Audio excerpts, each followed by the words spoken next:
Okay, so good evening everyone. I am Shivani Thok and I welcome you all to the week 4 tutorial of the course of Digital Signal Processing and its application. If you have any questions at any point of time, please unmute yourself and ask. Okay, so like every week, this week's tutorial will also be divided into two parts. First part will be recap of week 4 content, followed by the questions related to the week 4 content. So let's start with this week 4 contents revision with you. So this week introduced a very important concept for in discrete time signal processing, and that is known as discrete time Fourier transform. So this basically allows us, or this basically gives us frequency domain representation of a discrete time signal.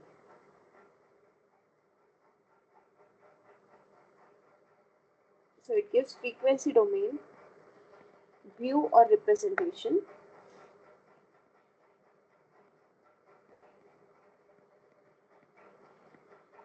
of the signal.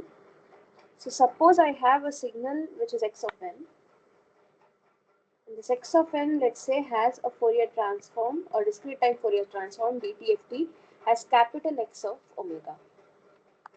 So therefore, this x of omega is given by summation n running from minus infinity to infinity x of n into e power minus j omega n. So this is the discrete Fourier transform of the signal x of n. This equation is also known as analysis equation for DTFT.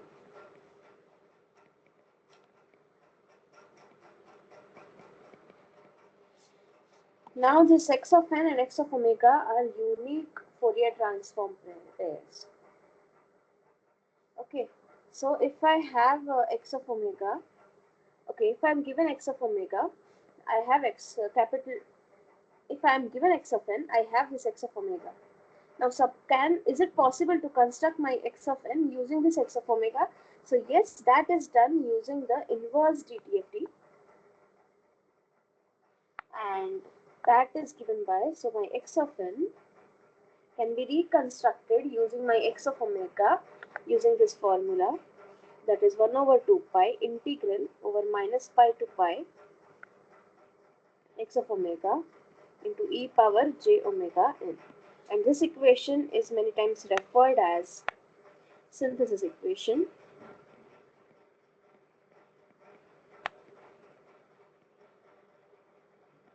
For DTFT. Now there are several properties that this discrete time Fourier transform follows, and for example, linearity, time reversal, conjugate, convolution, etc. So for that, what we will consider is we have some signals. Let's say we have x of n, and its Fourier transform is given by x of omega. Similarly, we have x1 of n. Its Fourier transform is given by x1 of omega, and x2 of n. Its Fourier transform is given by x2 of omega. So the first property that this DTFT follows is if I have a linear combination of two signals. For example, if I have alpha x1 plus beta x2. So if I want to find the Fourier transform of this particular signal, that will be exactly equal to the linear combination of the Fourier transforms of this individual signals. So here x1 of n has a DTFT as x1 of omega. This x2 of n has a DTFT as x2 of omega. So if I want to find the DTFT of alpha x1 n plus beta x2 n, that is exactly equal to alpha x1 of omega plus beta x2 of omega. So an important thing to note here is these constants, the scaling constants are exactly same. This alpha here is same. Similarly, this beta here is also same. So that thing is important. This is known as the linearity property. So this Fourier transform operation is a linear operation. Next thing we looked at was this time reversal. So if I want to find the DTFT of x of minus n, that will be given by x of minus omega. Then another thing that we looked at was conjugate property. So if I take the complex conjugate of the signal x of n, and if I want to find the Fourier transform of this complex conjugate, then that is given by capital X of minus omega conjugate. Another thing that we looked at was a very important property, that is convolution in time property. So if I want to have convolution in time, so there are two signals x1 of n and x2 of n, and there is another signal that is given by x1 of n convolved with x2 of n. And now I want to find the Fourier transform of this convolution, and that is given by simply multiplication of the Fourier transforms of these individual signals. Another thing is time multiplication property. This is exact reverse thing of this time convolution. So now instead of having convolution in time domain, we are having multiplication, pointwise multiplication in time domain. That results in an integral of this form. So if you closely observe, this is similar to a periodic convolution.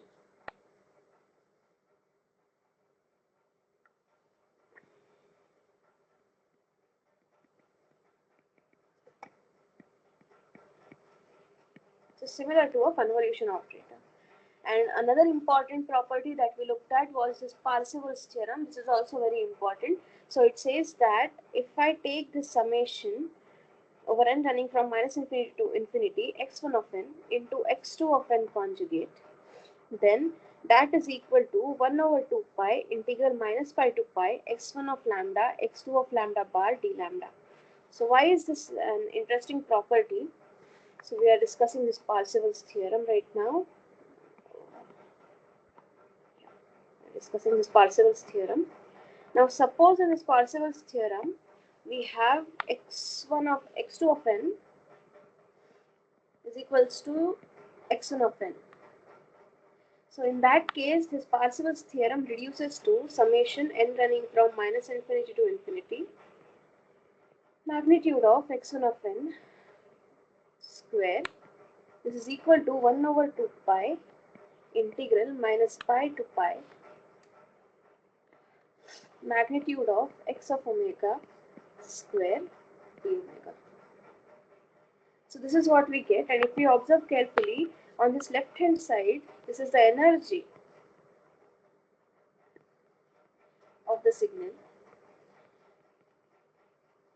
in time domain, and this is also the energy in the frequency domain. So what we say, what this Parseval's theorem tells us is the energy is preserved when we transform the domains. That is a very important thing. And the two quantities which are available here, so this thing here, that is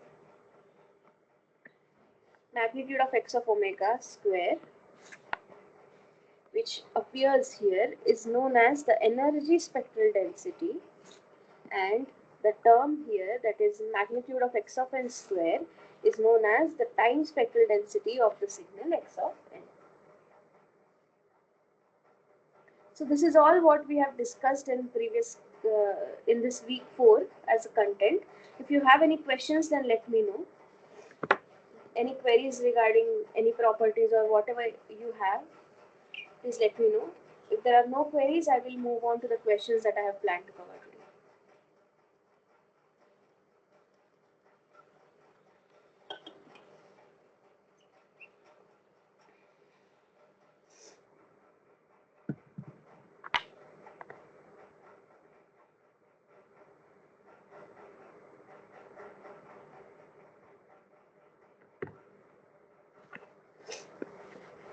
Okay, if there are no doubts, then I will move on to the questions.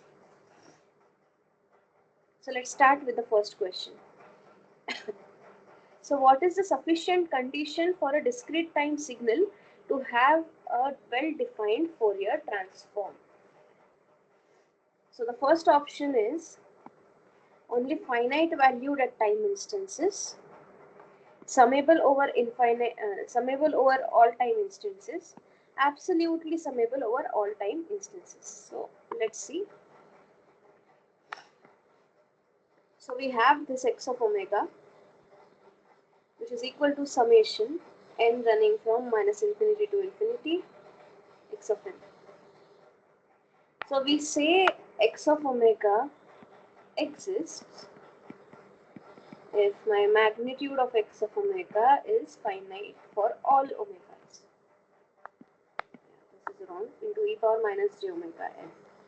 So this is the DTFT that we are having, and we will check this condition if this is satisfied for all omega or not. So let us take, so this is magnitude of x of omega, which is equal to magnitude of n running from minus infinity to infinity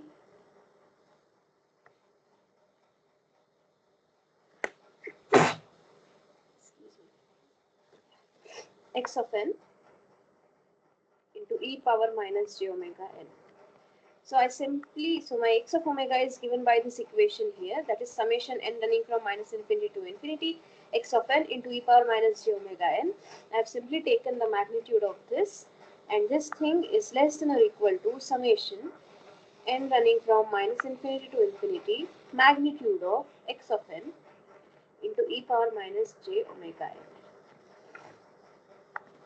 This is equal to summation n running from minus infinity to infinity magnitude of x of n into magnitude of e power minus j omega n.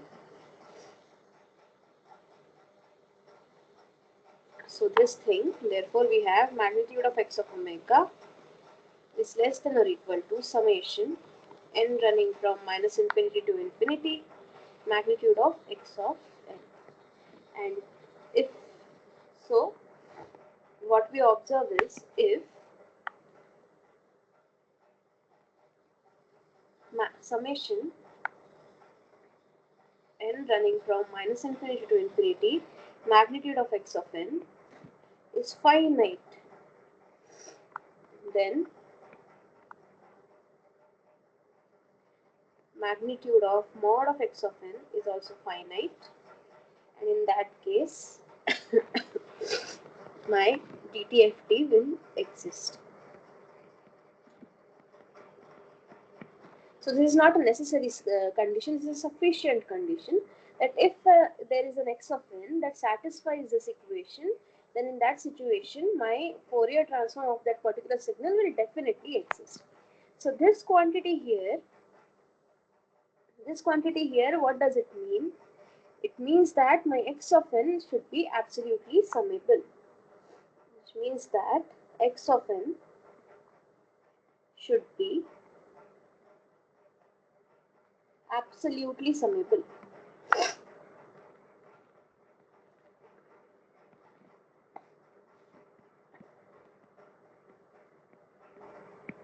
Okay, so based on this,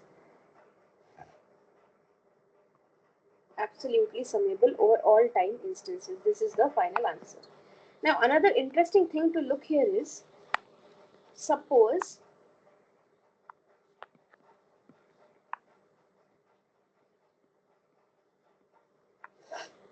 my x of n is, let's say, some h of n, which is impulse response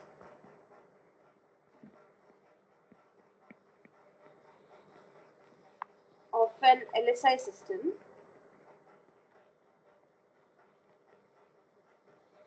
then in that situation h of omega exists. So if h of n is absolutely summable,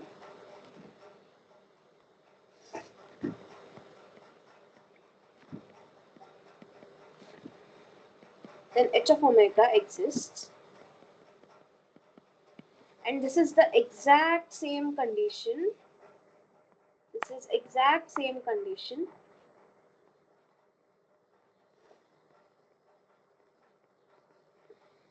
as that for stability. We have seen this in last lecture, last week. So now if Fourier transform exists for a particular impulse response, then that particular system is stable. So this kind of one-to-one correspondence you can bring up. Okay, so is it clear? This is a side information. This is an insight that we can gain from this particular analysis. Any questions at this point?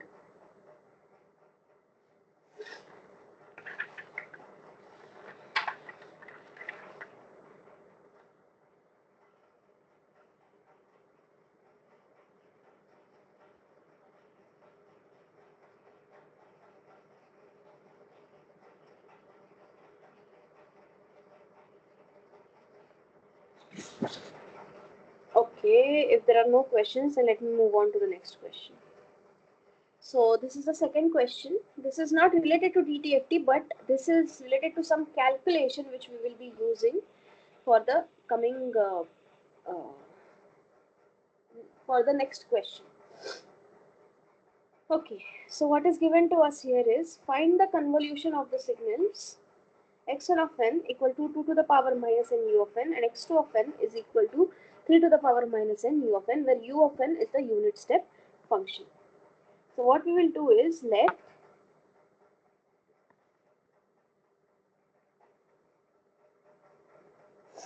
y of n is equal to x1 of n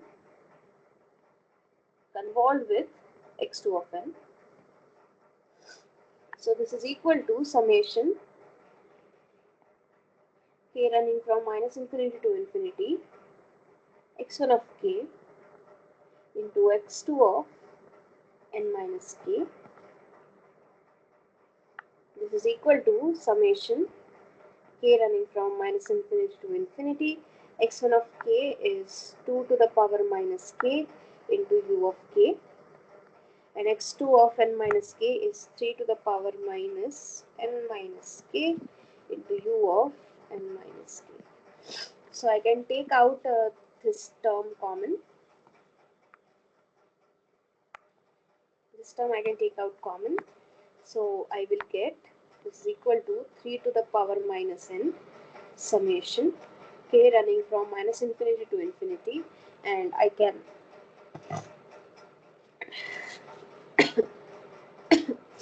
write this as 3 power k multiplied by 2 to the power minus k into u of k into u of n minus k.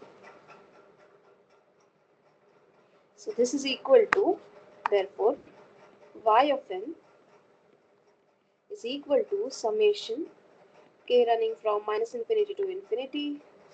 This we can write as 3 by 2 to the power k into u of k into u of minus k.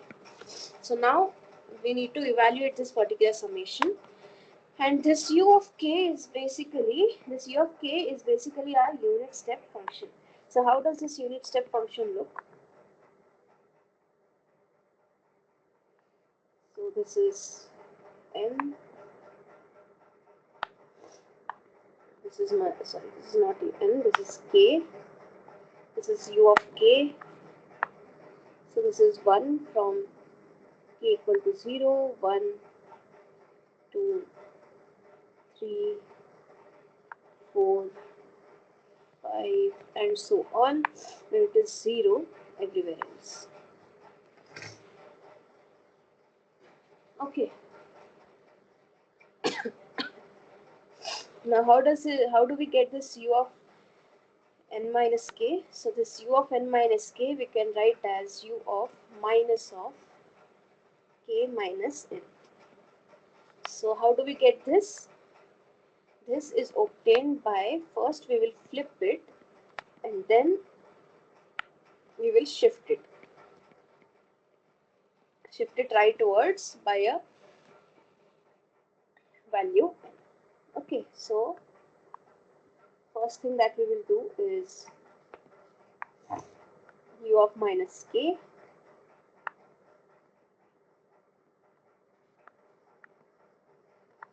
So that will be non-zero for negative values of n, and it will be 0 on the positive values of n. Now in order to get u of n minus k, we need to shift these signals either left or right. So now this particular operation is shifting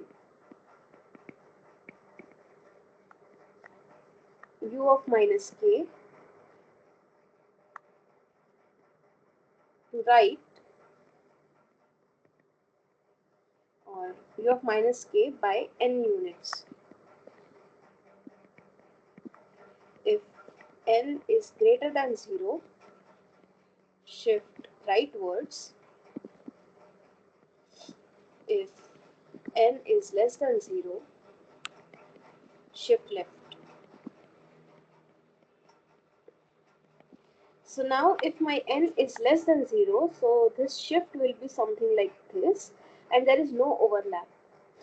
So therefore for negative values of n, there will be no overlap, and this product, that is u of k into u of n minus k, will be equal to 0. So first thing that we observe is, if n is less than 0, no overlap, and u of k into u of n minus k will be equal to 0 for all k. Okay. Now if my n is positive,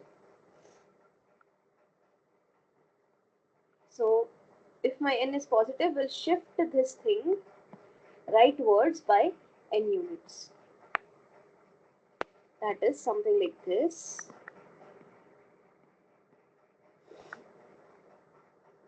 Some n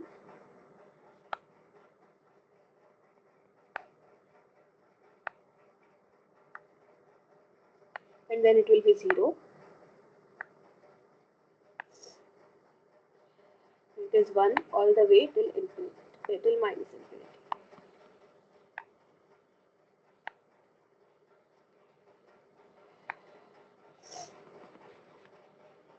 And so on. So this is u of n minus k when when n is greater than 0. Okay. So now if you observe, if I consider this region, that is for k greater than n, there is no overlap. Similarly, if I look at this region,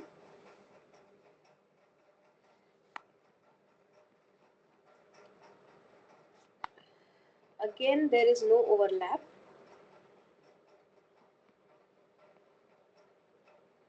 because in this region this part is 0 and this 0 gets multiplied with this, and in this particular region my u of n minus k is 0, that gets multiplied by ones of this u of n minus k. So what we observe is, my u of k into u of n minus k is non-zero only in a region for k equal to 0 to n.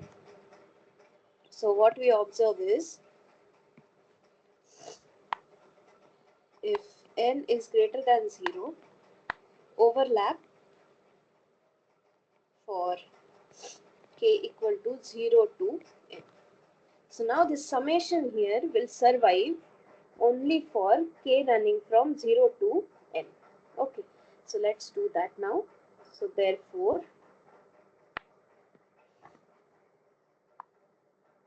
y of n is equal to summation k running from 0 to n.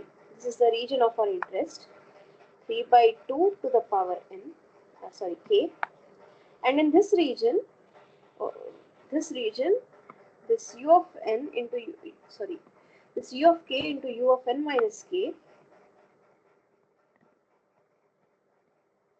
is equal to 1. So this product is 1 now. So this is the summation that we get. So this is a geometric progression, finite geometric progression.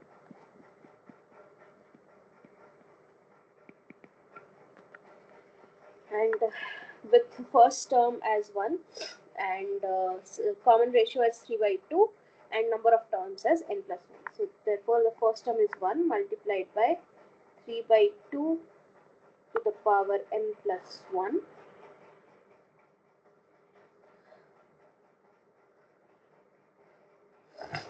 multiplied by, okay, there is 1 3 to the power minus n outside.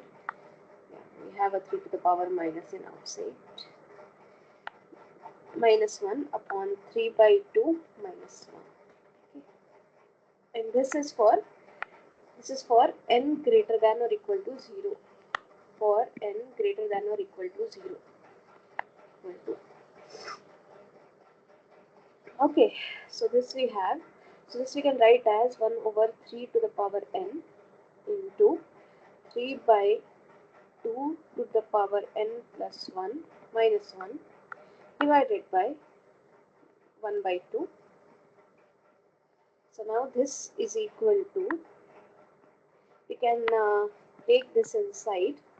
So that will give me 1 by 3 to the power n. This 3 to the power n, 3 by 2 to the power n plus 1 I can write as 3 by 2 to the power n into 3 by 2 minus 1 by 3 to the power n, and this n greater than or equal to 0 I can write represent by multiplication with u of n upon half into u of n. So this u of n, let me write it this for sake, indicates n greater than or equal to 0. Then we have this gets cancelled. Then we have here, and we can multiply by this 2 to the numerator. So that will give me 3 into 1 by 2 to the power n minus 2 into 1 by 3 to the power n into u of n. This is equal to 3 into 1 by 2 to the power n u of n minus 2 into 1 by 3 to the power n into u of n. Now if you observe in the question, my x1 of n is 1 by 2 to the power n into u of n, and my x2 of n is 1 by 3 to the power n into u of n. So this is exactly what we are getting here. So this term here is x1 of n, and this term here is x2 of n. So therefore, y of n is equal to 3 times x1 of n minus 2 times x2 of n. Is this process clear? Any questions in this part? So I'll number this equation as 1, in the Roman 1, because we will be referring to this equation in coming questions. Is it clear?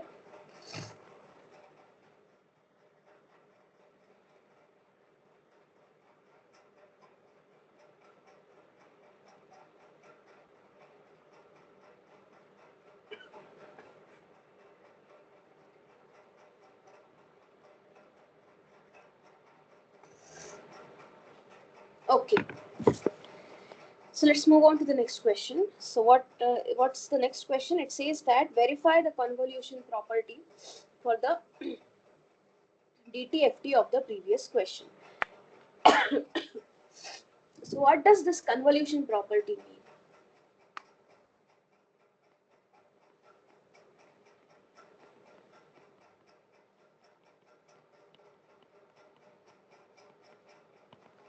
So we have y of n as x1 of n convolved with x2 of n. So this should be equal to, or this should have the discrete time Fourier transform equal to y of omega, which is equals to x1 of omega multiplied by x2 of omega, where x1 of n has DTFT as x1 of omega and x2 of n has DTFT as x2 of omega. Okay, so we need to verify the Fourier transform of these signals. Okay, so now for that, what we had, so we had x1 of n equal to 1 by 2 to the power n into u of n, and we had x2 of n as 1 by 3 to the power n u of n. So if we observe it carefully, both of these signals are of the form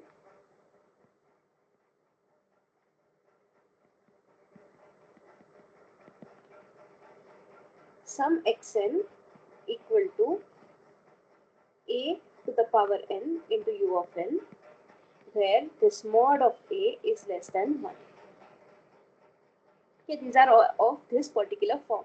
So now, instead of repeating this, finding the Fourier transform for these two signals which are of the same form 2 times and increasing our work, what we will do is we'll first find the Fourier transform of this signal.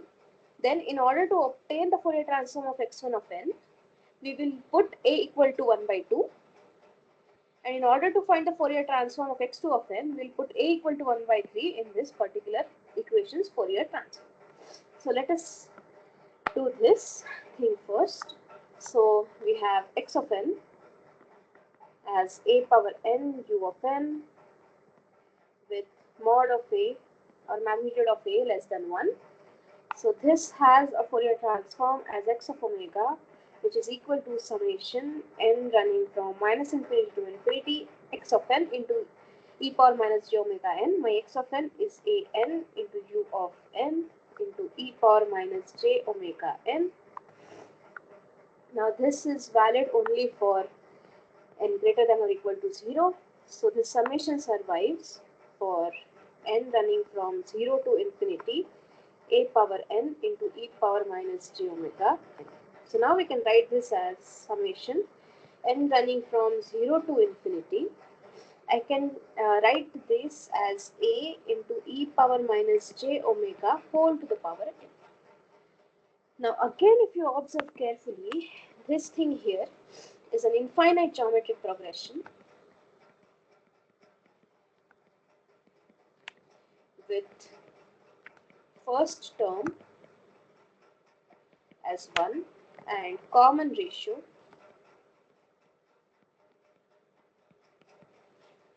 as a into e power minus j omega, which means that this is equal to common first term upon 1 minus a into e power minus j omega when magnitude of this a into e power minus j omega is less than 1, that which is so this term is equal to magnitude of a into magnitude of e power minus j omega, which is equal to again magnitude of a is less than 1. So since we have this condition of magnitude of a less than 1, the Fourier transform of x of omega comes out to be equal to this. So if we summarize, the signal a power n un for magnitude of a less than 1 has a Fourier transform as 1 over 1 minus a into e power minus j omega. So this we know. Now we have x1 of n as 1 by 2 to the power n into u of n. So this has a Fourier transform as, now this 1 by 2 is my a here, and this magnitude or rather this 1 by 2 is less than 1. So this comes out to be equal to 1 upon 1 minus 1 by 2 into e power minus j omega. This is my x1 of omega. Similarly, x2 of n was equal to 1 by 3 to the power n into u of n. This is this is equal to 1 upon 1 minus. So again, this in this particular equation, if I compare it with this, my value of a is equal to 1 by 3. So therefore, if I substitute a equal to 1 by 3, I will get my x2 of omega. So this is 1 minus 1 by 3 into e power minus j omega, which is equal to my x2 of omega. Okay, so now let us take this. Let us calculate x1 of omega into x2 of omega. This is equal to 1 upon 1 minus 1 by 2 into e power minus j omega multiplied by 1 upon 1 minus 1 by 3 into e power minus j omega. So this comes out to be equal to 1 over 1 minus 1 by 2 into e power minus j omega multiplied by 1 minus 1 by 3 into e power minus j. So this is my, let's say, first equation. Now let us find out what is my y of omega. So what was our goal? We wanted to verify whether this particular thing holds, that y of omega is equal to x1 of omega into x2 of omega. This we have found out. Now let us find out this y of omega now. Let us find out this y of omega. So what is this y of omega? This y of omega is basically Fourier transform of this y of n. And this y of n is convolution of x1 of n into x2 of n, which we have obtained here. So this is the value of our y of n which we have obtained. So I will take this and paste it on next page.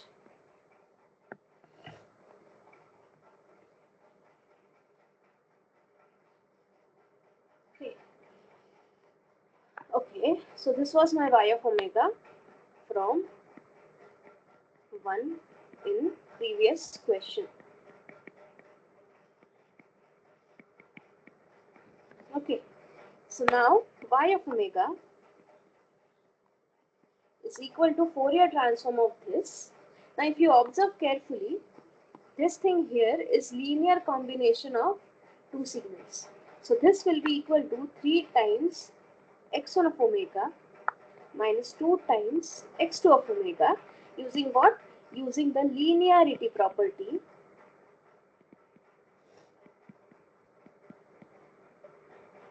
of Fourier transform or DTFT. Now this x1 of omega and x2 of omega we have already found out. So x1 of omega is 1 upon 1 minus 1 by 2 into e power minus j omega, and x2 of omega is 1 upon 1 minus 1 by 3 into e power minus j omega. So let me substitute that here. So this is equal to 3 into 1 over 1 minus 1 by 2 into e power minus j omega minus 2 into 1 upon 1 minus 1 by 3 into e power minus j omega. So now let's cross multiply and get denominator same. So this is 3 into 1 minus 1 by 3 into e power minus j omega minus 2 into 1 minus 1 by 2 into e power minus j omega divided by 1 minus 1 by 2 into e power minus j omega 1 minus 1 by 3 into e power minus j omega. So this is equal to, numerator becomes 1 minus 3 into 1 by 3 is simply 1. So 3 minus e power minus j omega minus 2, and minus 2 into minus half is equal to 1. So plus e power minus j omega divided by 1 minus 1 by 2 into e power minus j omega multiplied by 1 minus 1 by 3 into e power minus j. So these get cancelled and 3 minus 2 is equal to 1.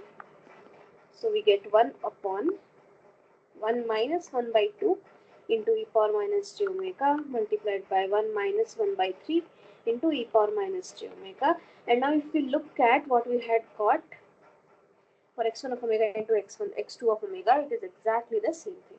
So therefore, this is equal to, so this left hand side is y of omega, this is equal to x1 of omega into x2 of omega from 1. So this, which means that the convolution property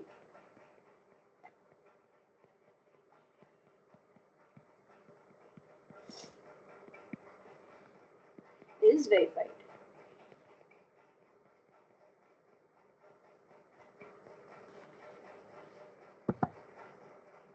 Any questions?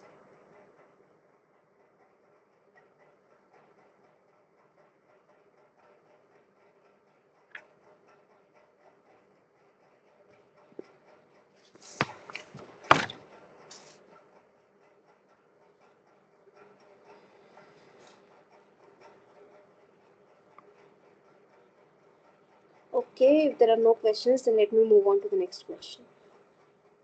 So here it is said that if the Fourier transform of a discrete time signal x of n, which is equal to 2 by 3 to the power n into u of n plus 3, is given by x of omega, which is equal to a into e power 3j omega 1 minus 2 by 3 into e power minus j omega, where u of n is a unit step function, then what is the value of a? So what is given to us is, we have this x of n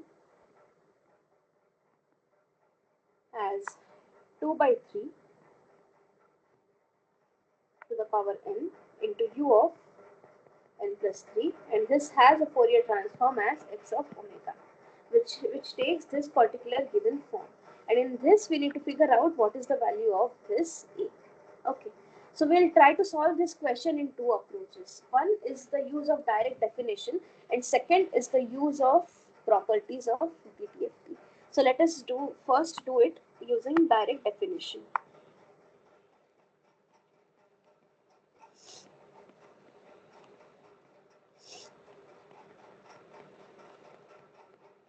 So first we'll do it using the DTFT definition.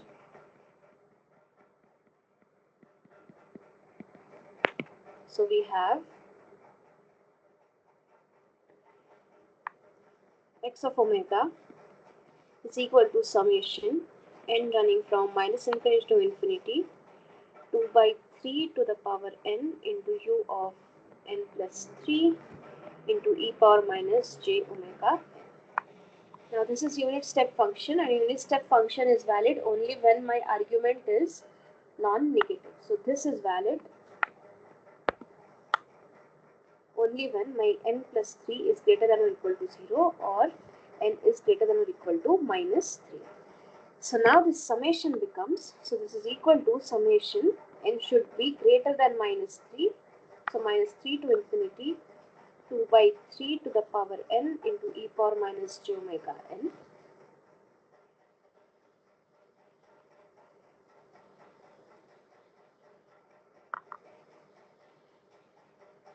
This is summation n running from minus infinity to infinity 2 by 3 to the power n into e power minus j omega n.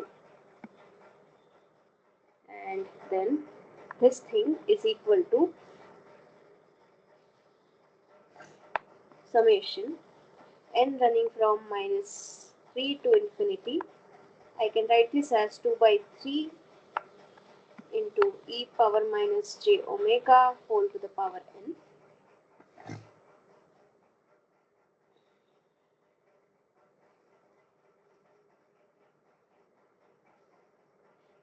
Just a quick query, are you able to see what I am writing? No, ma'am. Yeah, so please speak up when such kind of things happen.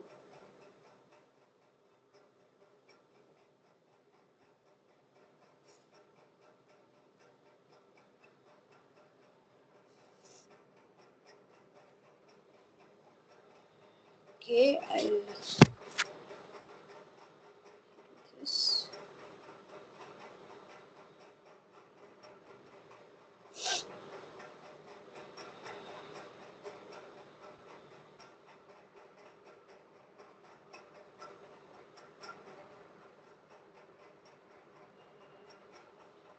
Okay, are you able to see it now? Yes, ma'am. Yeah, great. Thank you. Please unmute yourself and tell me when you are not able to see.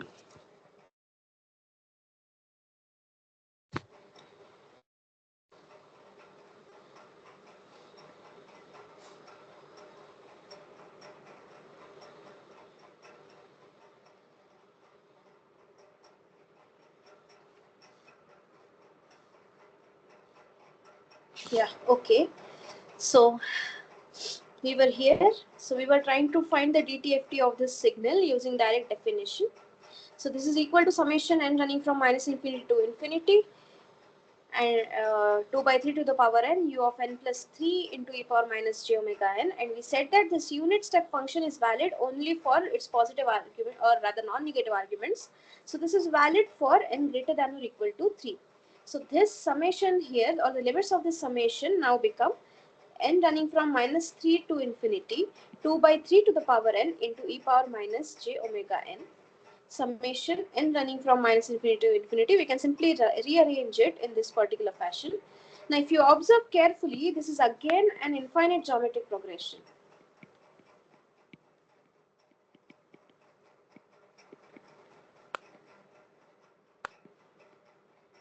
This is infinite geometric progression with first term as 2 by 3 into e power minus j omega to the power minus 3, and common ratio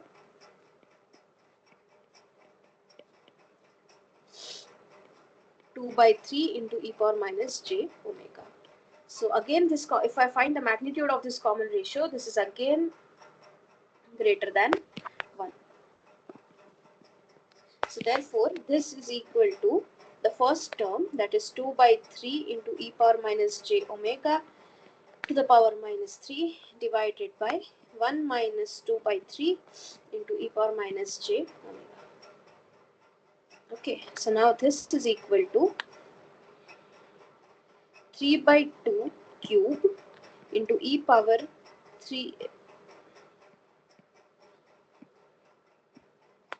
3j omega upon 1 minus 2 by 3 into e power minus j omega.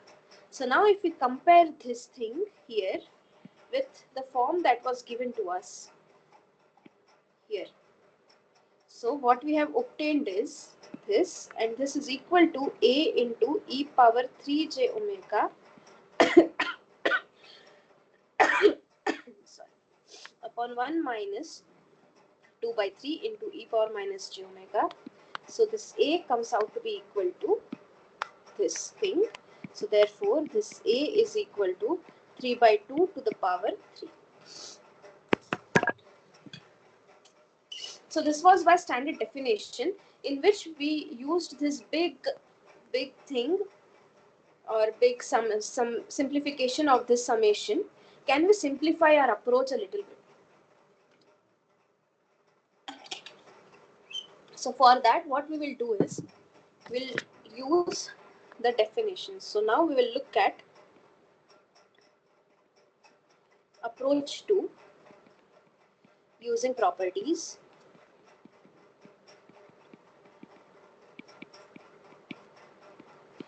And DTFT of standard signals.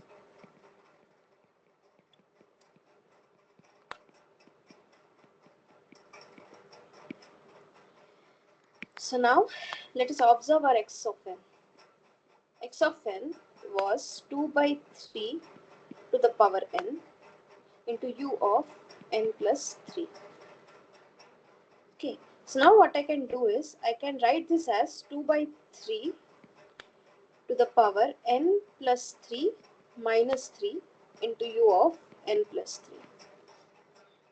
This is equal to 2 by 3 to the power minus 3 multiplied by 2 by 3 to the power n plus 3 into u of n plus 3. Okay, so this I can write as 3 by 2 to the power 3 multiplied by some signal x tilde of n, where this x, okay, some x tilde of n plus 3, where this x tilde of n is equal to 2 by 3 to the power n into u of n. Any questions till this part? So simple rearrangement we did.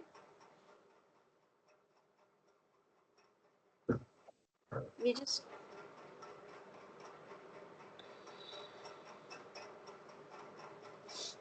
simple arrangement we did. We just wrote this in terms of some another signal, which is something like this.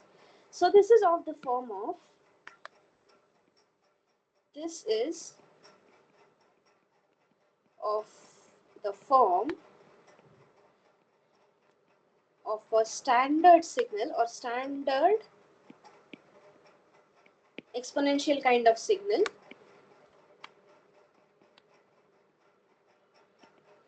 that is a to the power n into u of n with mod of a less than 1, and we had seen that this has a Fourier transform of 1 minus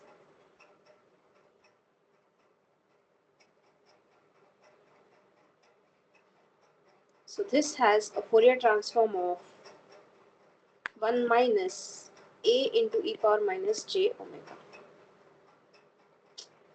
I don't know what's happening today.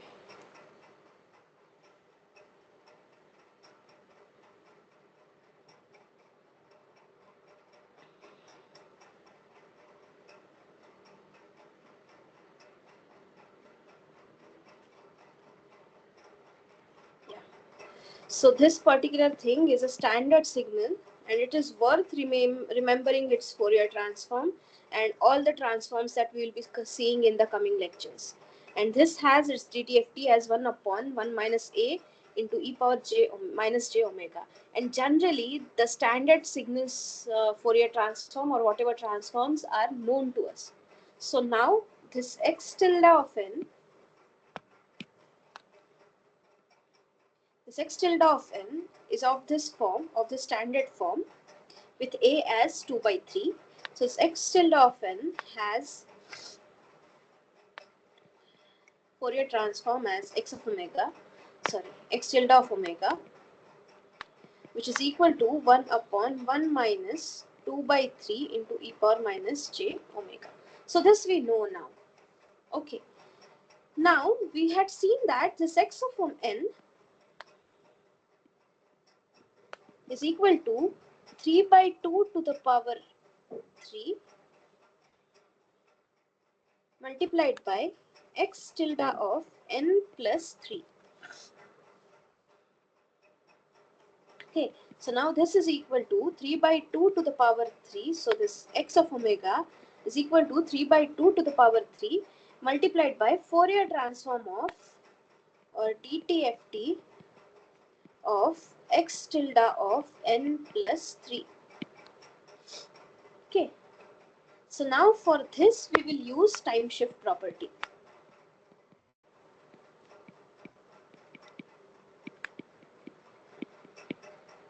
So it says that if x tilde of n has Fourier transform as x tilde of omega, then x tilde of n minus n naught will have a Fourier transform of e power minus j omega n naught into x tilde of omega. So now here, if I compare, my minus n naught is equal to 3.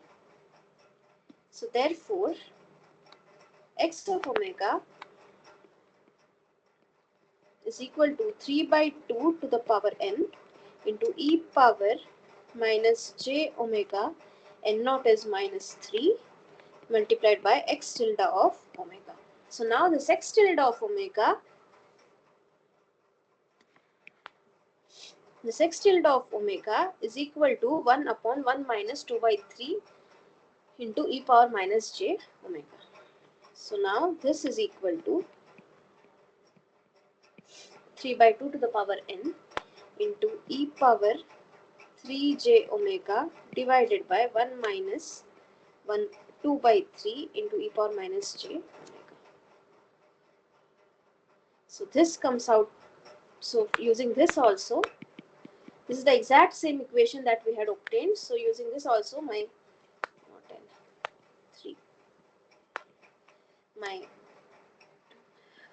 a comes out to be equal to 3 by 2 to the power 3.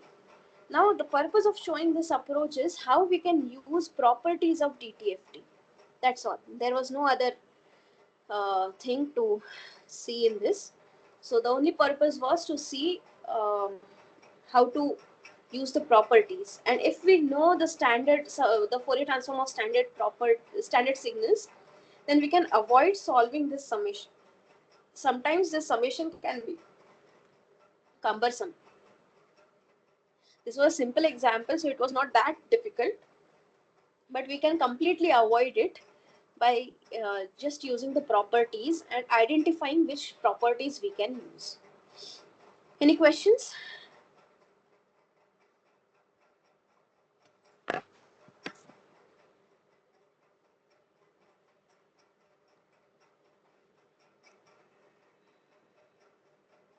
Okay.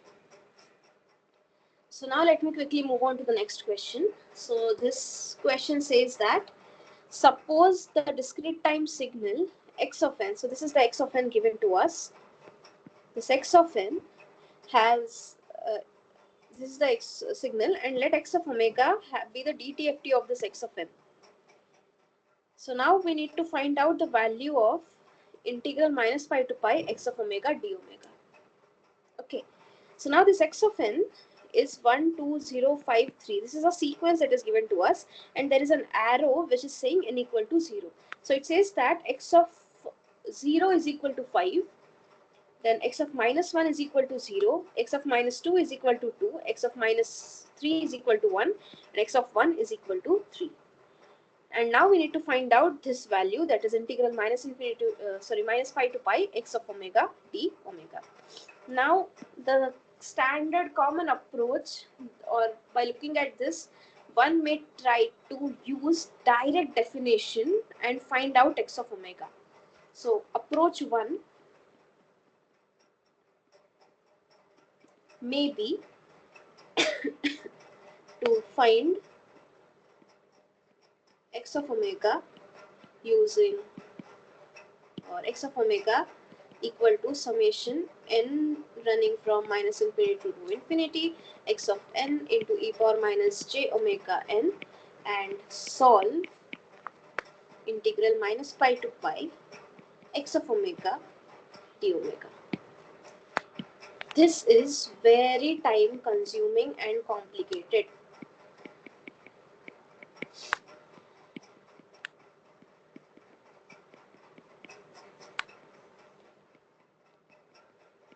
Because we need to solve a complex integral. This is very complicated. So now, can we solve it in a simpler way? For that, what we will do is, let's see approach 2.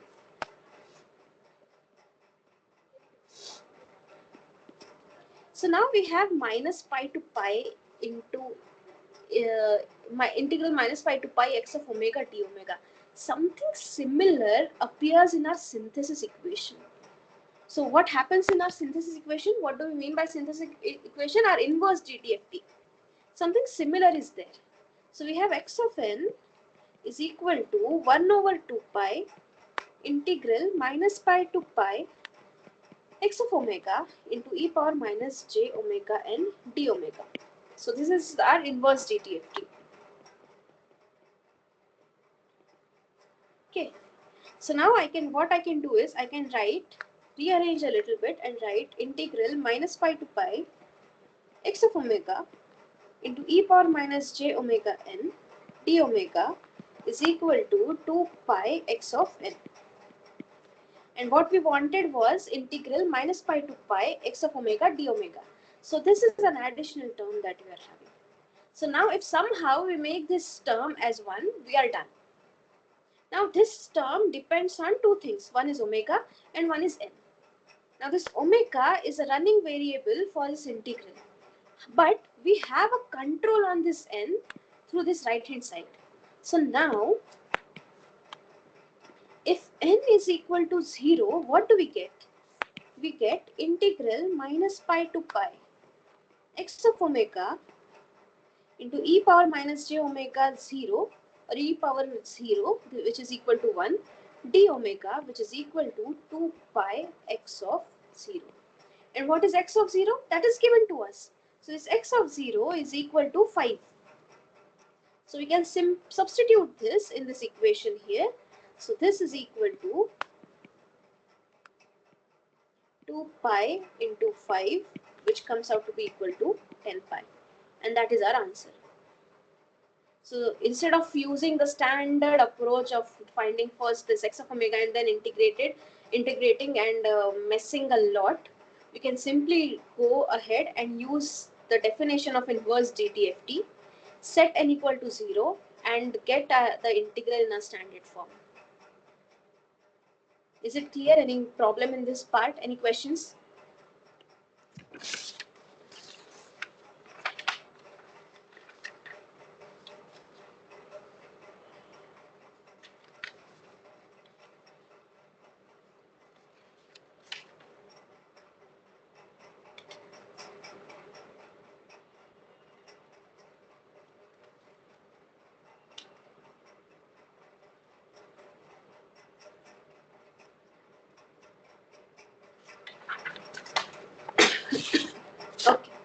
Ma'am, Yeah. are we finding for only n is equal to 0? What about other terms, ma'am? 1, 2, 0. What about the values for 1, 2, 0 inputs? So basically, what we wanted to find the value of this integral. That is integral minus pi to pi x of omega d omega. Okay, so now if you observe this equation here, x of n equal to 1 over 2 pi minus pi to pi x of omega into e power minus j omega n d omega. And I want to reduce it to this particular integral. And when that happen, that will happen only when this particular thing is equal to 1. Now this omega is the variable of my integral. So in order to make this one, we need to set n equal to 0. If I set n equal to 1, this will be there. We will get e power minus j omega 1, e power minus j omega 2 or something like that. Okay. So we have to make this equation equal to 2 pi. Am I right, ma'am? So this 6. That one, what you have marked. Yes. So now we rearranged it first like this. So we need to multiply this by 2 pi on both the sides to get this particular form. And in order to get what we want, we just set n equal to 0. So when we have n equal to 0, we get exactly the same equation that we wanted to find out. Does it answer your question? Yes, ma'am. Okay. Okay.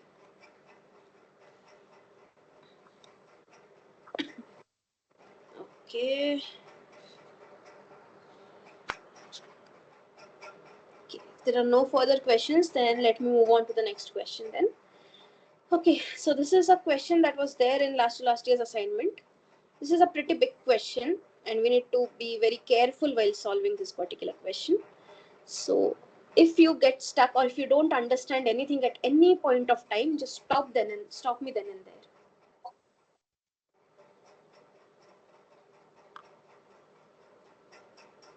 Okay, so let's start. What is given to us? Given to us is a frequency response of a digital filter. We'll see what filters are in the coming lectures. So just assume that there is some signal h of n. There is some signal h of n which has a DTFT as h of omega, which takes this particular form. Now, so same thing is written here. So this is the DTFT of a filter with impulse response h of n, and we need to find the values h of -1, h of 0, and h of 1. Now, a similar trick that we used earlier won't be useful. We'll have to do inverse Fourier transform calculation. But in order to do that, we'll try to use some standard results. Okay, so we know one standard result for a to the power n into u of n for mod of a less than 1. That standard result we know. So we'll try to use something we'll try to bring it to that particular standard result and try to use those kind of tricks. So first we need to bring this h of omega to that form. So what is given to us? H of omega is equal to 1 upon 2 minus cos of omega. Now this cos of omega we can write as e power j omega minus e power minus j omega, plus by 2. So let us do that. So this is equal to 1 upon 2 minus e power j omega plus e power minus j omega by 2. So now what we have is, so we can write this as 4 upon 2 minus e power minus j omega minus e power j omega. So now what we will do is we'll multiply and divide by e power minus j omega. So sorry, this is 2 and this is 4. Yeah. So we will multiply by e power minus j omega divided by 4 into e power minus j omega minus e power minus 2j omega minus 1. Okay. So now I'll again multiply by minus 1 in the numerator and denominator. So that will give me minus 2 into e power minus j omega divided by e power minus 2 j omega minus 4 into e power minus j omega plus 1. Now just focus on this denominator. This is some sort of a quadratic equation in e power minus j omega. So what we will do is now consider f of x as x square minus 4x plus 1. Then the denominator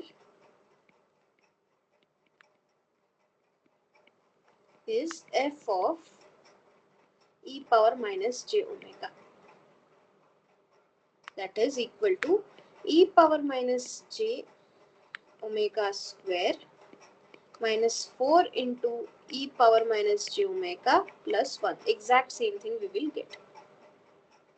Okay, now we will factorize it. So in order to factorize it, we need to know its roots. Okay, so now the roots of this equation are given by our standard formula minus b plus minus under root of b square minus 4ac by 2. How we find the roots of quadratic equation? So that is minus b, that is 4, plus minus under root of b square, that is 16, minus 4ac divided by 2. So this is equal to 4 plus minus, I can take 4 common. Okay, right, let us write it as 12 divided by 2. So this is 2 plus minus 1 by 2 under root of 4 into 3. 4 I can take outside. So this is 2 plus minus 2 by 2 root 3, which is equal to 2 plus minus root 3. So these are the roots of this equation. So we can write this f of x as x minus 2 plus root 3 into x minus 2 minus root 3. Okay, so this we have. So therefore, or in other words, we can also write it as 2 plus root 3 minus x and 2 minus root 3 minus x. Okay, so this we have. So therefore, denominator is f of e power minus j omega, which comes out to be equal to 2 plus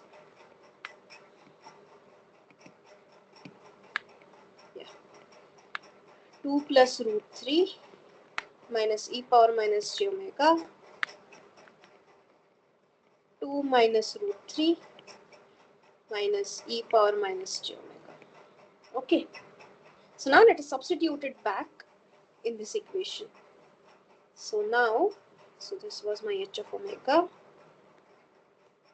So therefore, h of omega is equal to minus 2 into e power minus j omega divided by 2 plus root 3 minus e power minus j omega 2 minus root 3 minus e power minus j omega.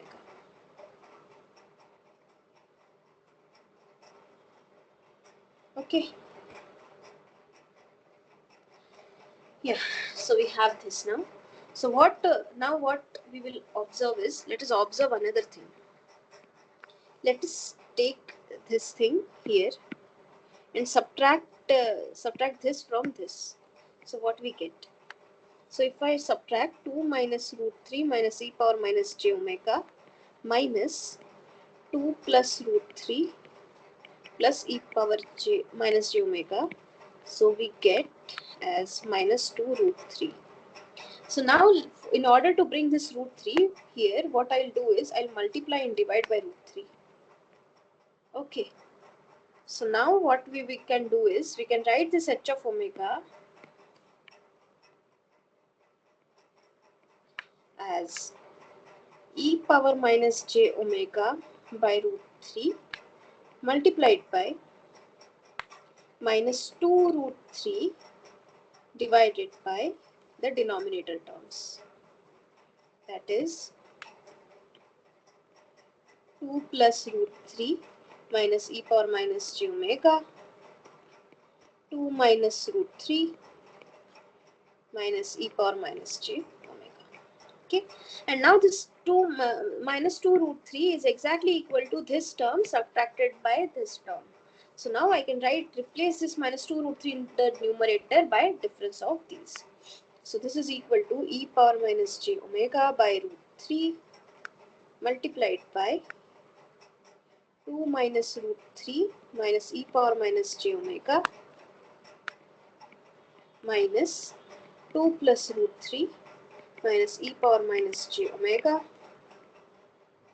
divided by 2 plus root 3 minus e power minus j omega into 2 minus root 3 minus e power minus j omega. Okay, so this we have. Now we can separate it out. So we can write this as e power minus j omega by root 3 into 1 over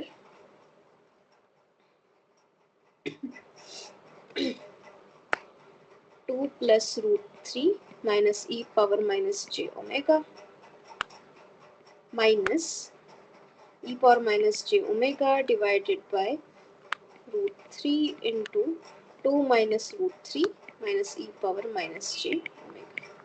So these are the things that we are having here. So now these are two terms. So this is my h of omega. This is equal to h1 of omega minus h2 of omega. So therefore if I take inverse DTFT by linearity property, h of n will be equal to h1 of n minus h2 of n. So let me number this as equation 1. So here my h of omega, or rather h1 of omega, is equal to this, and my h2 of omega is equal to this. And now we need to figure out our h1 of n and h2 of n. So okay, let me change the color here. Yeah. So we need to find h1 of n and h2 of n. So let us first find out h1 of n. So first thing is finding h1 of n. So we have h1 of omega as e power minus j omega by root 3 into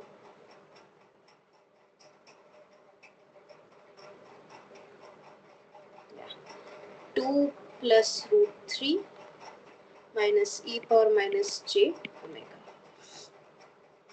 Okay. Yeah, so we have this.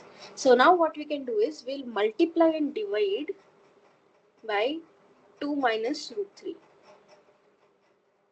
Okay, so we'll multiply and divide by 2 minus root 3. So e power j omega into 2 minus root 3 divided by root 3 into 2 minus root 3 whole multiplied by 2 plus root 3 minus e power minus j omega. So this now becomes 2 minus root 3 into e power minus j omega divided by root 3. I can take this 2 minus root 3 inside and multiply it with 2 plus root 3. So this is like 2 plus root 3 into 2 minus root 3. So a plus b into a minus b, that is a square minus b square. So this comes out to be equal to 4 minus 3 minus 2 minus root 3 into e power minus j omega. Okay. So now this is 2 minus root 3 upon root 3 into e power minus j omega multiplied by 1 upon 1 minus 2 minus root 3 into e power minus j omega. So now focus on this part first, this part. So this is like, this part, it is like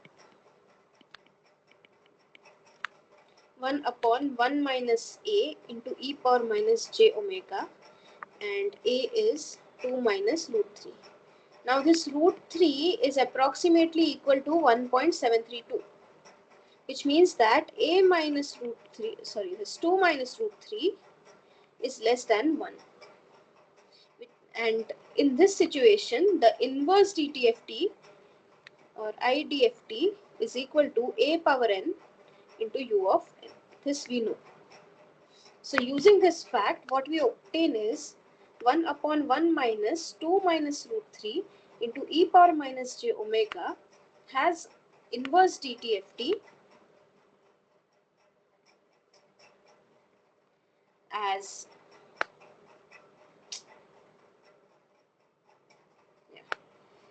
2 minus root 3 to the power n into u of n. This is the first thing. But now this thing gets scaled by e power minus j omega. Okay, so this is what we have figured out. Now, again we'll resort back to our time shift property.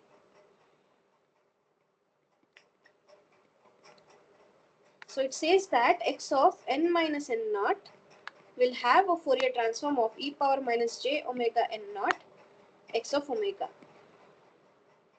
Now you focus on this part. That is e power minus j omega into this. So therefore,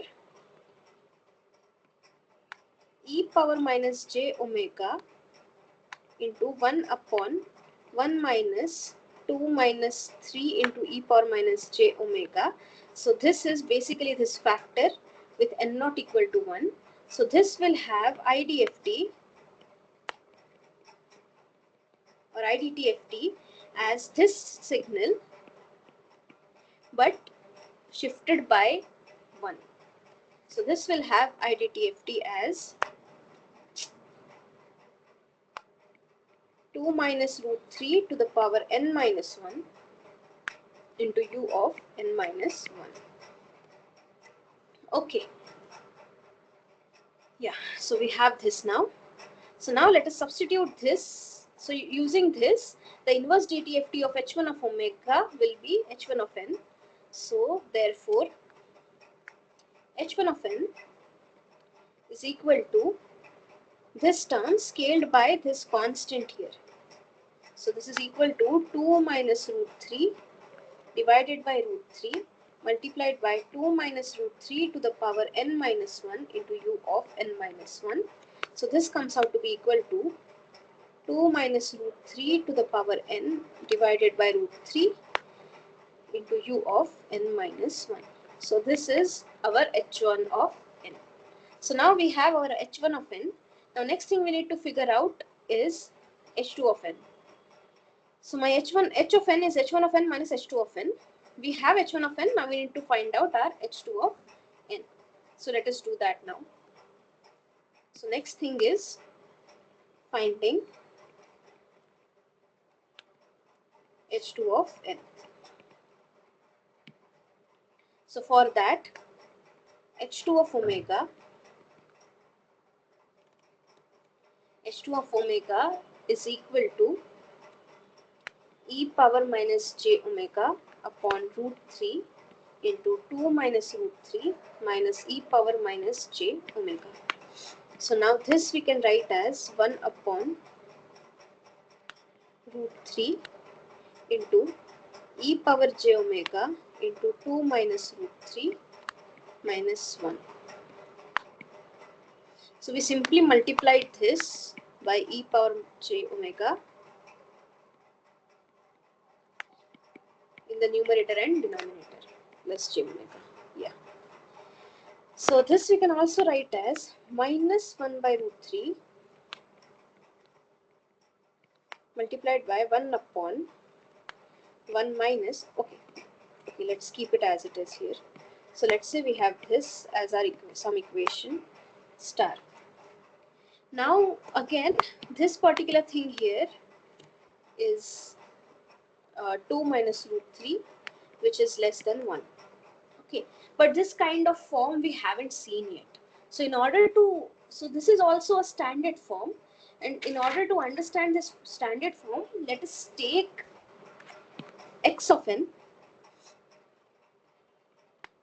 as a power minus n into u of minus n with mod of a less than 1. Okay, so now x of omega for this thing here will be equal to summation. Now this is from this is minus n. So this thing should be greater than or equal to 0, or n should be less than or equal to 0. So for n running from minus infinity to 0, a power minus n into e power minus j omega n. So now if I make m as minus n, so this becomes summation m running from 0 to infinity a power m into e power j omega m, which is equal to summation m equal to 0 to infinity a into e power j omega to the power m. So now this becomes summation. Okay, so this is again an infinite geometric progression with first term 1 and common ratio as a into e power j omega, and magnitude of my common ratio is less than 1 because my magnitude of a is less than 1. So therefore this becomes 1 upon 1 minus a into e power j omega. So now what I said here was we'll multiply this by minus sign here. So this becomes 1 upon root 3 into 1 minus 2 minus root 3 into e power j omega. And we had seen that, so we have minus sign here, we had seen that this 2 minus root 3 was less than 1. So this is exactly the same form. So we have 1 upon 1 minus a into e power j omega, and same form we are getting here. So therefore what we observe is 1 upon 1 minus 2 minus root 3 into e power j omega. This thing has an IDTFT as a to the power minus n into u of minus n, where with a as 2 minus root 3. So this is 2 minus root 3 to the power minus n into u of n, u of minus n. So therefore, using this equation, we have a scaling of minus 1 by root 3. So therefore, h2 of n is equal to minus 1 by root 3 into 2 minus root 3 to the power minus n into u of minus n. So now let us substitute this back to our equation. So we had h of n, let me use another color, h of n, this was equal to h1 of n minus h2 of n. So this h1 of n we had obtained as this, that is 2 minus root 3 to the power n upon root 3. So this is equal to 2 minus root 3 to the power n upon root 3 into u of n minus 1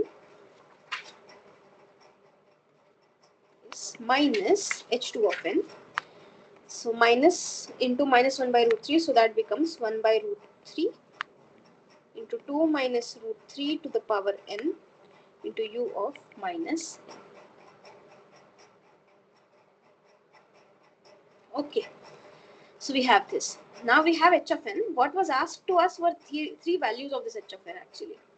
We were asked to find h of minus 1, h of 0 and h of 1. So let us quickly find it out now.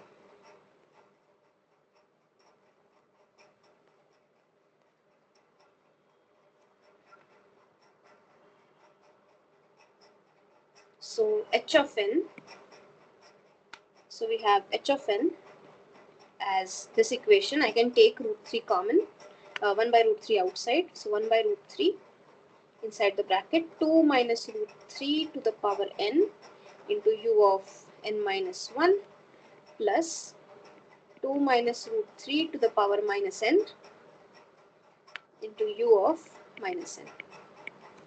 So let us first find out h of minus 1.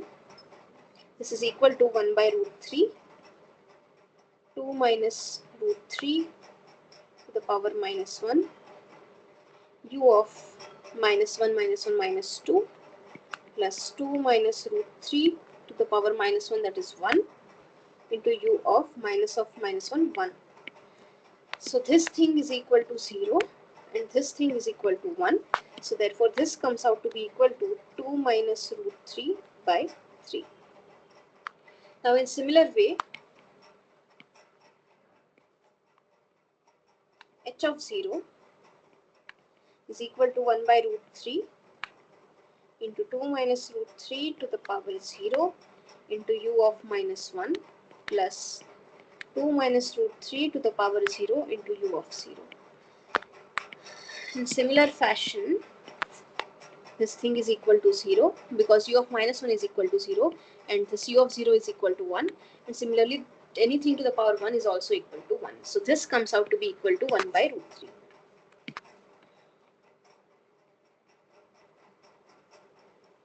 And last thing that we need to find out was h of 1. This is equal to 1 by root 3 into 2 minus root 3 to the power n, that is 1, into u of n minus 1, that is 0, plus 2 minus root 3 to the power minus n, that is minus 1, into u of minus n, that is minus 1. So now in this case, this term goes to 0 because u of minus 1 is 0. This is equal to 1 and therefore the final answer comes out to be equal to 1 by root 3 into 2 minus root 3. Is it clear? Any questions? This was a long question. Once I upload this on the course page, you open it and see the solution and try to solve it by your own one more time. One key takeaway from this particular question is this thing here. That is another standard form, that is x of n is equal to a power minus n into u of minus n with mod of a less than 1. And for this particular condition, again we get a standard form, that is 1 upon 1 minus a into e power j omega. So this is also an important thing to keep in mind.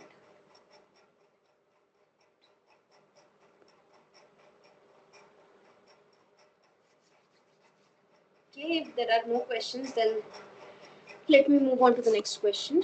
So this is also a simple question. In this question, we'll do another key takeaway. That is, what is the DTFT of the shifted version of impulse, unit impulse. So let us consider delta of n minus n naught. But before that, what is asked in this question? So this question says that I have a signal x of n, which is delta n minus n2 plus delta n plus 2. Delta n minus 2 and delta n plus 2. So these are the impulse that is given to us, sum of two impulses. And we need to find the DTFT of this signal. So for that, we'll first find out the DTFT of this signal. Then we'll substitute n naught as 2 for getting DTFT of this, and n naught as minus 2 to get DTFT of this, and apply linearity property. That's all. But key thing to take away from this will be what is the DTFT of this shifted unit impulse, or rather unit impulse located at n equal to n naught. So this will have a Fourier transform of summation n running from minus infinity to infinity delta n minus n naught into e power minus j omega n. Now the property of impulse is, if we multiply any function by an impulse, so this function is non-zero only for n equal to wherever the impulse is located, that is at n equal to n naught. So basically this will pick up the value of this function at n equal to n naught. So this is equal to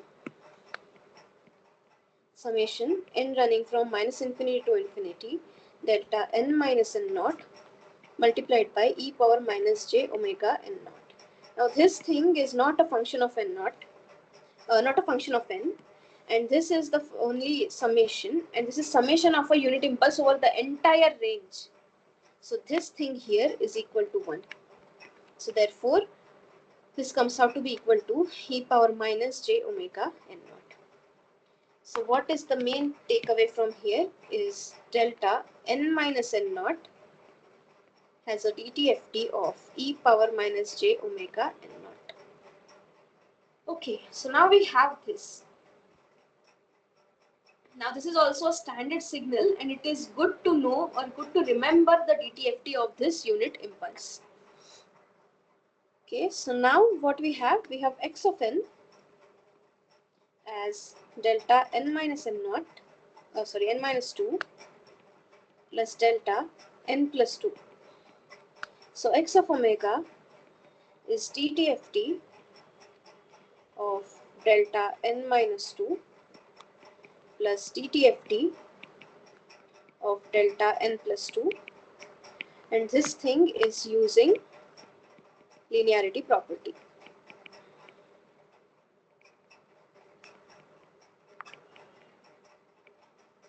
Okay, so now DTFT of delta n minus 2 we can obtain by setting n not equal to 2 in this equation. So therefore this comes out to be equal to e power minus j omega n naught, here n naught is 2, plus for this thing we can write it as, or we have n naught is equal to minus 2. So for here we will get e power minus j omega n naught, that is minus 2. So therefore x of omega is equal to e power minus j omega 2 plus e power j omega 2. Now we can multiply and divide by 2, and this thing here comes out to be equal to, so we have this 2 into cos of 2 omega. Why? We are using cos of theta, we can write it as e power j omega j theta plus e power minus j theta by 2. So using this is the final expression of our Fourier transform. Any questions till this in this part?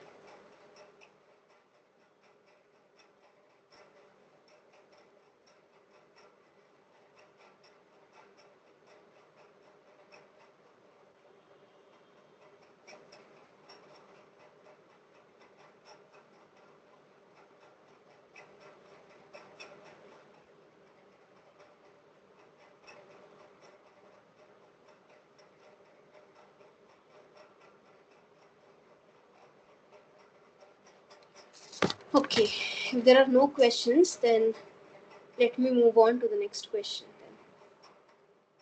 Okay, so what do we have here? A filter has an impulse response h of n as 3 to the power minus n un. If the input to the signal is y of n equal to 2 to the power minus n un, then we need to find the energy spectral density of the output. Okay.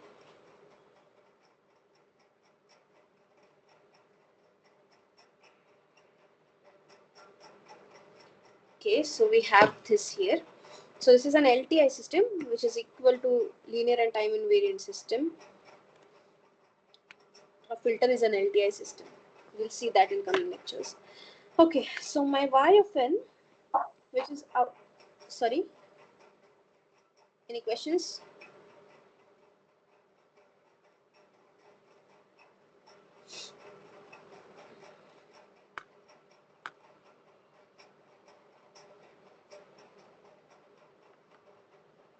Okay. So this y of n is basically x of n convolved with h of n. So this is equal to, so my y of omega will be equal to x of omega into h of omega using convolution property.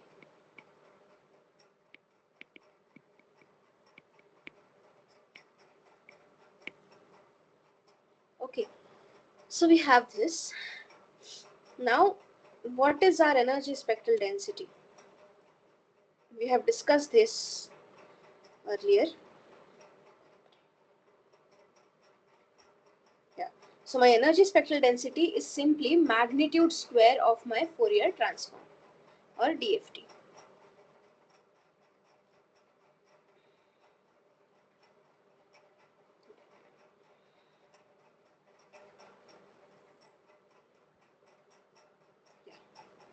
Okay, so therefore ESD is magnitude of y of omega square which is equal to magnitude of x of omega square multiplied by magnitude of h of omega square.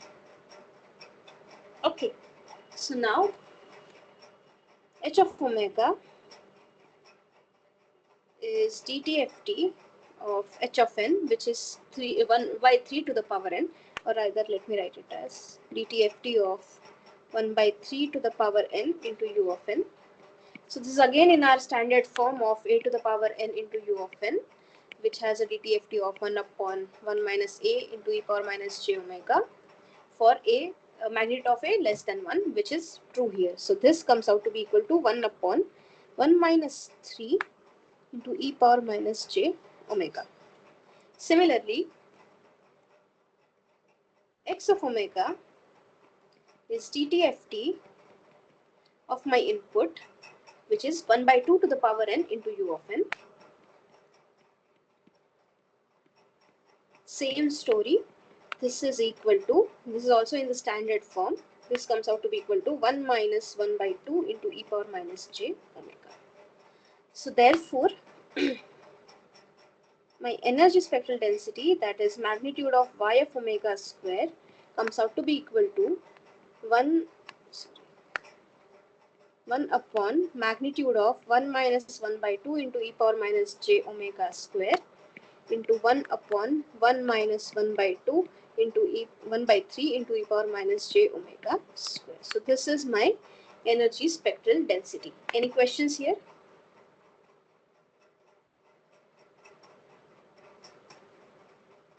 We can simplify this a little bit. So we have this thing here now, 1 minus 8 into e power minus j omega magnitude square. So this we can write as 1 minus a into cos of omega minus j sin omega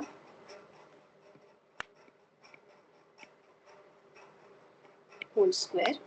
We can combine the real parts, 1 minus a cos omega plus j into a sin omega square. So we get this as 1 minus a cos of omega square plus a square sin square omega. So this is equal to 1 minus 2a cos omega plus a square cos square omega plus a square sin square omega. So this comes out to be equal to 1 minus 2a. We can take a square common from both of these terms. So now this we have as a square, because sin square omega plus cos square omega is 1, and yeah, there is a cos omega plus a square. So therefore, this energy spectral density mod of y of omega square, which is equal to 1 upon magnitude of 1 minus 1 by 2 into e power minus j omega square multiplied by 1 minus 1 by 3 into e power minus j omega square. So this is a here, and for this 1 by 3 is a. So therefore, magnitude of y of omega square comes out to be equal to 1 upon 1 minus 2 into a, where a is 1 by 2. So 2a comes out to be 1 cos of omega plus 1 by 4 multiplied by 1 minus a is 1 by 3. So this is 1 minus 2 by 3 cos of omega plus 1 by 9. So this is the final answer for our energy spectral density. Is it clear? Any questions?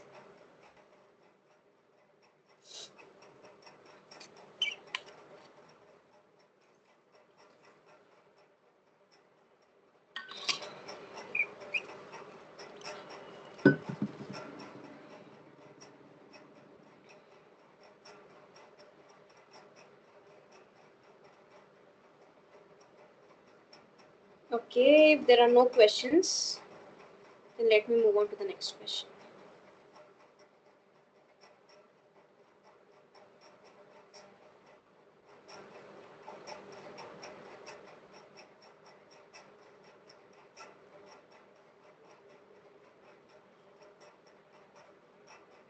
Okay, So here it is given that this set S,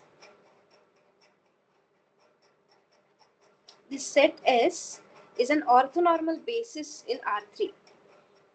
Now we have this, we are given this vector u, which is minus 3, 2, 5, and we need to find the coordinate vector related to this particular basis for this particular vector. Okay. So what do we mean by a coordinate vector?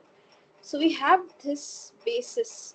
So let's say this we write as u1 cap, u2 cap, and u3 cap as my three bases, and this vector u we can write as some a1 u1 cap plus a2 u2 cap plus a3 u3 cap.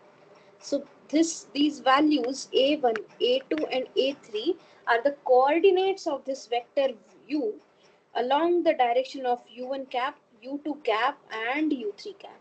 So therefore this vector a, which stacks a1, a2, a3, this is referred as the coordinate vector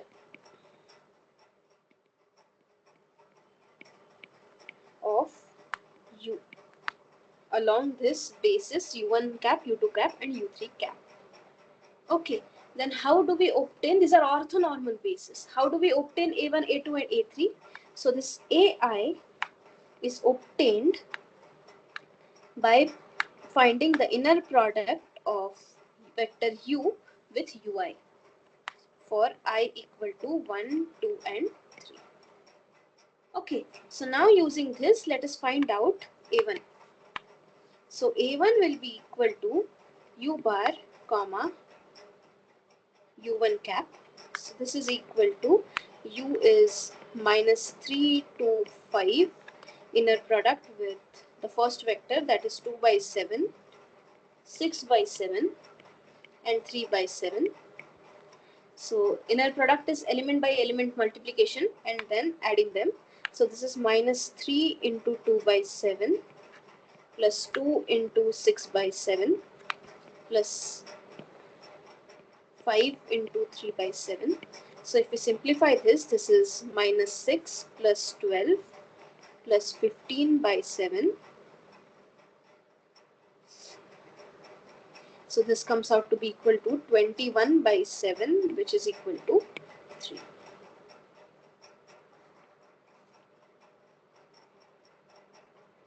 Now, in similar way, A2 will be equal to inner product of vector u with u2 cap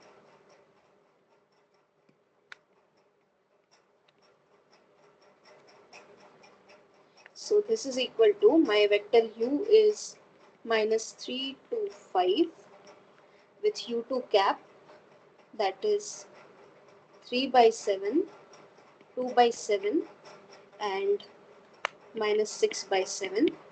So this is equal to minus 3 into 3, that is minus 9, 2 into 2 by 7, that is plus 4, and 5 into 6, that is minus 30 by 7. And this comes out to be equal to minus 35 by 7, which is equal to minus 5.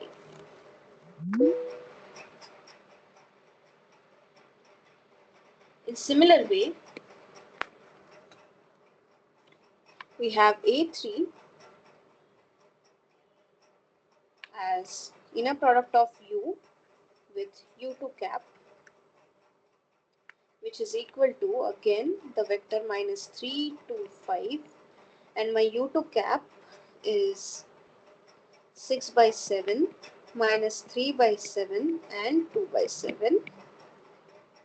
So this comes out to be equal to 6 into 3 minus 18, 2 into minus 3, that is minus 6, plus 10 by 7. If we simplify, this comes out to be equal to minus 14 by 7, which is equal to minus 2.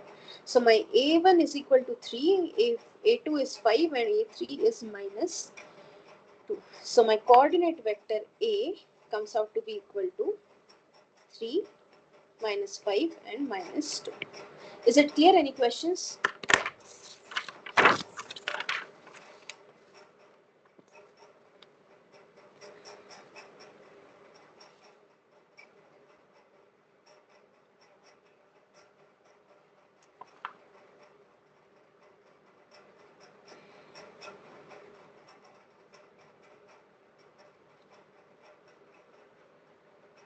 Okay.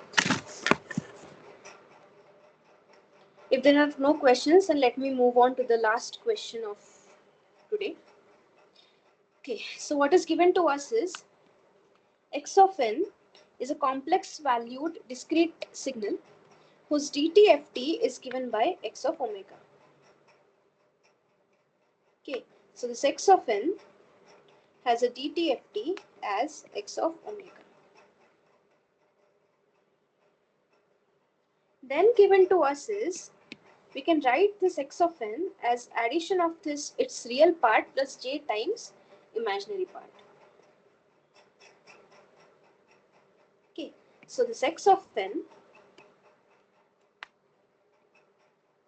is equal to x r of n plus j times x c of n.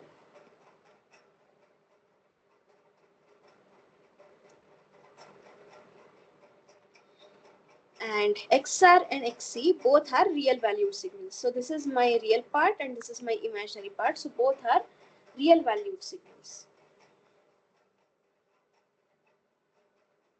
Okay, so now we have this. What is given to us is x of omega. Okay, so what is given? Okay, wait.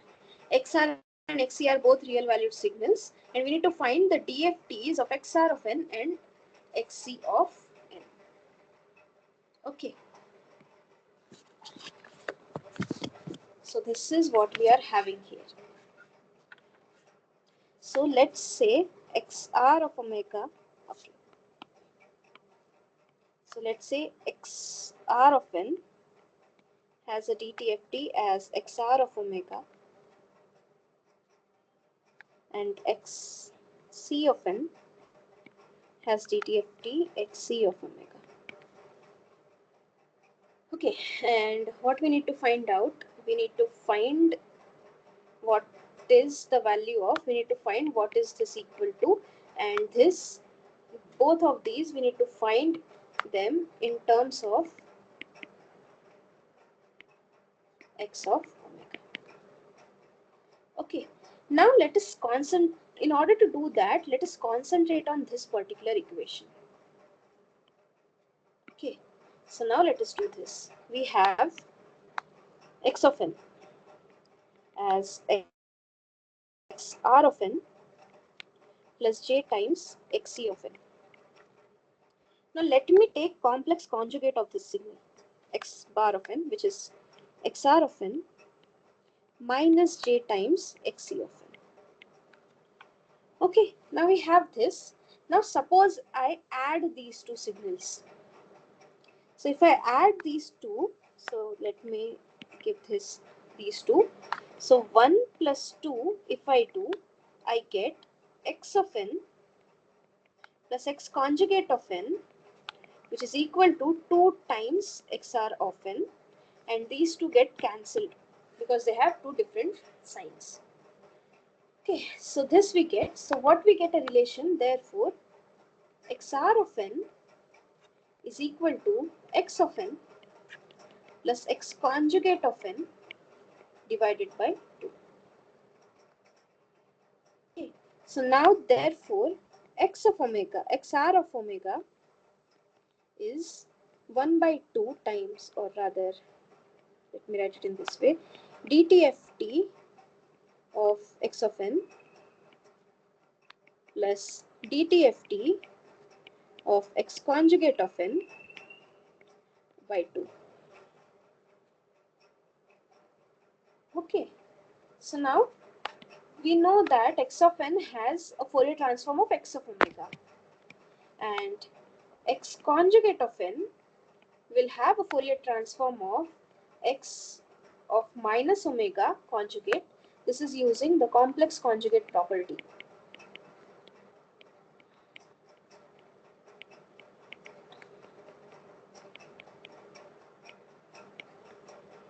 Okay, so therefore, and this we wrote from here to here we went using the linearity property.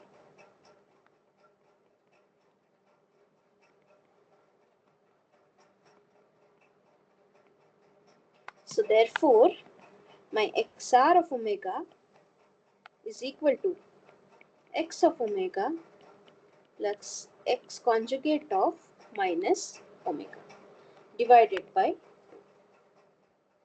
Is it clear till this part? So we have XR of omega as X of omega plus X conjugate of minus omega by 2. Now we have one value. This we have now.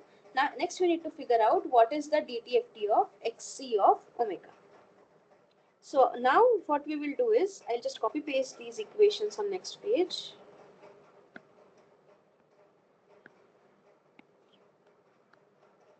Okay.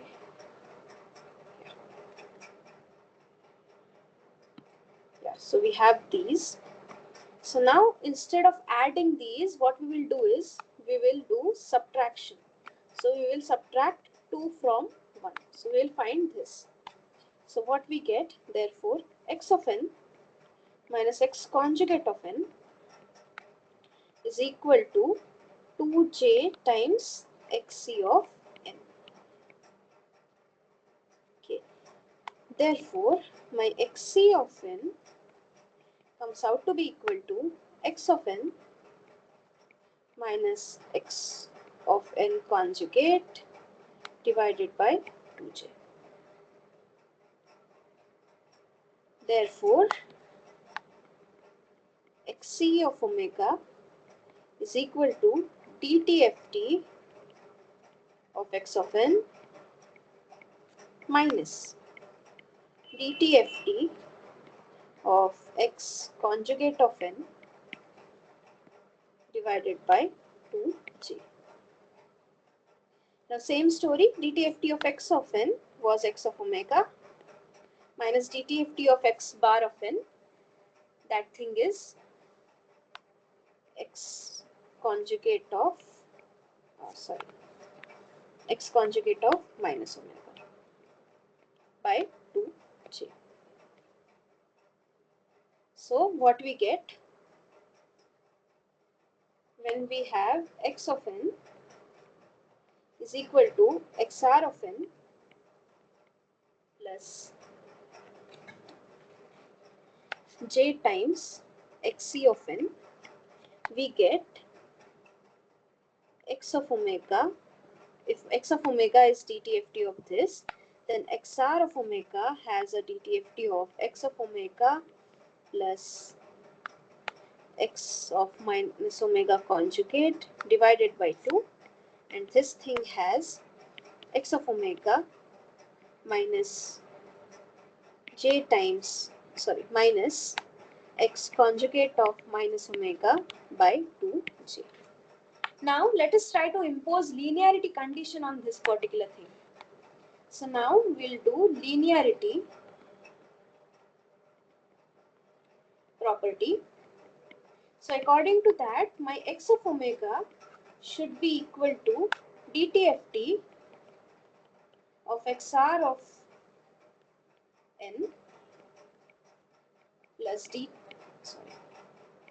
j times DTFT of Xi of n, Xc of n.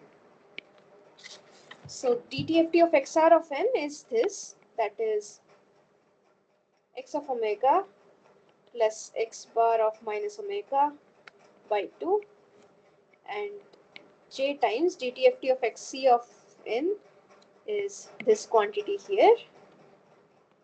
So this is X of omega minus X conjugate of minus omega by 2j. This j gets cancelled. Similarly, this X of minus omega conjugate by 2 and X of minus omega conjugate by 2 get cancelled.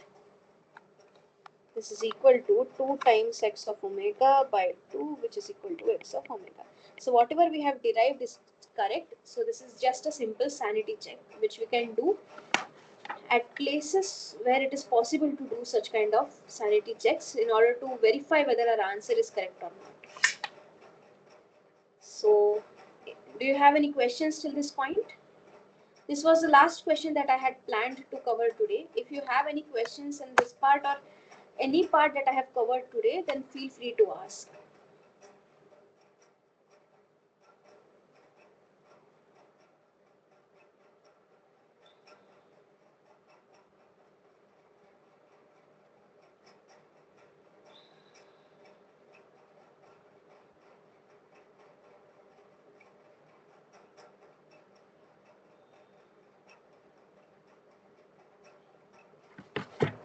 If you don't have any questions, then that's all from my side today.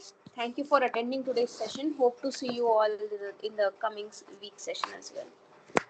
You're free to leave the meeting. Thank you again.